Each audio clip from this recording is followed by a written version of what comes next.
बिस्मिल्लाहिर्रहमानिर्रहीम। अस्सलामुअलैकुम प्यारे व्यूअर्स, कैसे हैं आप सब लोग। उम्मीद करती हूँ आप सब खैरियत से होंगे और अल्हम्दुलिल्लाह मैं भी बिल्कुल ठीक हूँ। तो प्यारे व्यूअर्स, आज हेल्थ टिप्स में मैं आपको एक ज़बरदस्त नुस्खा बताने वाली हूँ जो कब्ज़ से मुतल्लिक है। मेरे बहुत सारे बहन भाई इस मूजी मर्ज़ का शिकार होते हैं। तो प्यारे व्यूअर्स, कहते हैं कि कब्ज़ सब बीमारियों की जड़ है।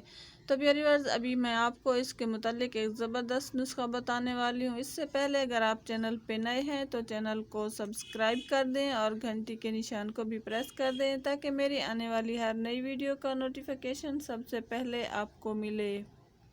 तो प्यारे व्यूअर्स, नुस्खा नोट फरमा लें। 50 ग्राम सौंफ लेकर बारीक पीस लें। सौंफ को 200 ग्राम गुलकंद में डाल दें और अच्छी तरह मिक्स कर लें। ये एक माजून की तरह बन जाएगा। तो प्यारे व्यूअर्स, ये 5 दिनों का नुस्खा है। रोज़ाना इसमें से 50 ग्राम लें और नीम गर्म दूध के साथ रात को सोते वक्त खा लें। सुबह नहार मुंह सूखी पिसी हुई हरीर ताज़ा पानी के साथ एक चाय का चम्मच लें। इंशाल्लाह अफाका होगा और पुरानी और दायमी कब्ज़ भी ख़त्म हो जाएगी और दूसरे दिन खुलकर अजाबत आएगी। तो प्यारे व्यूअर्स, अगर आप कब्ज़ का शिकार हैं तो कोशिश क्या करें कि आप पानी भी ज़्यादा से ज़्यादा पिया करें। तो प्यारे व्यूअर्स, मेरी हेल्थ टिप्स वाली वीडियो आपको कैसी लगती हैं?